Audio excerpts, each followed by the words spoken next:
আসসালামু আলাইকুম বন্ধুরা, আমি হচ্ছি আয়া হাসান ওয়াইটি। আজকে আপনাদের সামনে এমন কিছু শেয়ার করব।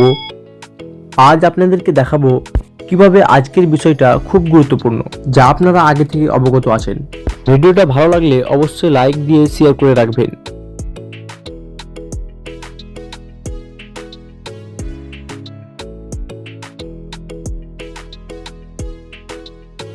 আমি নির্বাচন নিয়ে কিছু কথা বলতে চাই।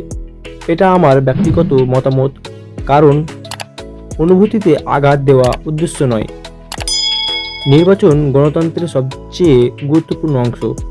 সঠিক ভোটারের মাধ্যমে আমরা আমাদের ভবিষ্যৎ ঠিক করি। ভোট দেওয়া শুধু অধিকার নয়, এটা আমাদের দায়িত্ব। আমরা চাই নির্বাচন হোক স্বচ্ছ ও শান্তিপূর্ণ। সব দল যদি নিয়ম মেনে চলে, তাহলে সাধারণ মানুষের বিশ্বাস আরও বাড়বে। আসুন আমরা সচেতন ভোটার হই, ভয় নয়, সত্যের পক্ষে দাঁড়াই। বন্ধুরা, আজকের ভিডিওতে আমরা কথা বলবো দাম বৃদ্ধির বিষয় নিয়ে। এই সমস্যার সবচেয়ে বেশি ভুগছে সাধারণ মানুষ। নিত্য প্রয়োজনীয় জিনিসের দাম বেড়েই চলে যাচ্ছে। মধ্যবিত্ত ও গরিব মানুষের জীবন কঠিন হয়ে পড়ছে। একজন পরিশ্রমিক, একজন দোকানদার, সবাই চাপের মধ্যে আছেন। আমরা সরকারের কাছে চাই দাম নিয়ন্ত্রণে কার্যকর পদক্ষেপ। বাজারে নজরদারি বাড়ানো খুব জরুরি।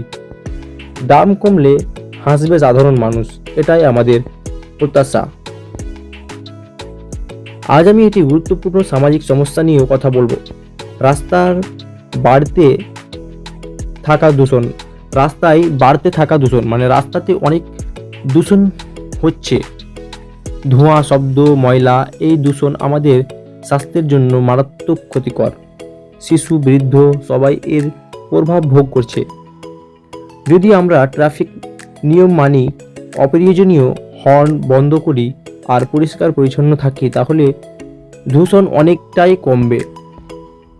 পরিষ্কার রাস্তা মানে সুস্থ জীবন। এই দায়িত্ব আমাদের সবার, আমাদের দৈনন্দিন জীবনের সাথে জড়িত।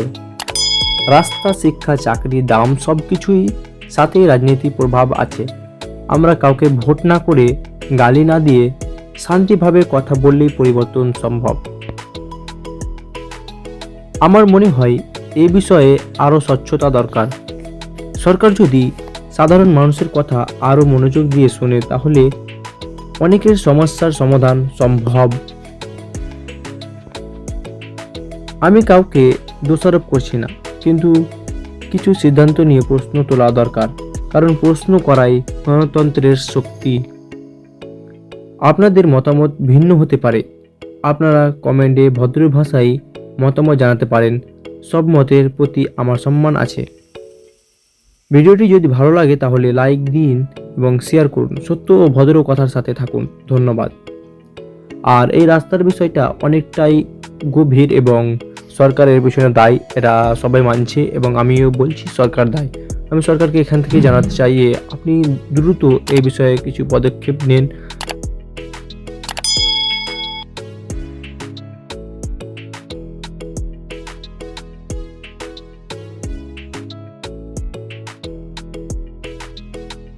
তো বন্ধুরা, দেখতে পাচ্ছেন আমরা এখন গাড়িটা পার্ক করলাম। তারপরে দেখতে পাচ্ছেন ধুলোর জন্য এতটাই শরীরে ধুলা লেগেছে যে কি বলবো। আর একদম মোজা থেকে একদম পেন ও মাথা থেকে একদম নিজ অব্দি ধুলাতে ভরে গেছে। আর পাশের জনকে দেখুন, ওরও একদম শেষ। তাই আমরা এখানে করে সবাই মিলে মুখ হাত ধুতে এসেছিলাম, কি অনেকটাই ধুলোর জন্য। আর কি বলবো আপনাদের, সরকারের কাছে আর কতবার বলা যায়। তো এখানে আন্দোলন করা ছাড়া আর কোনো উপায় নাই, কেন সরকার এটার বিরুদ্ধে কোনো পদক্ষেপ নেবে না। তো আশা করি আপনাদের ভিডিওটা অবশ্যই ভালো লাগবে। তো আমার চ্যানেলের সাথে থাকুন এবং আমার পেজটাকে ফলো করে চ্যানেলটাকে সাবস্ক্রাইব করে রাখুন। আসসালামু আলাইকুম।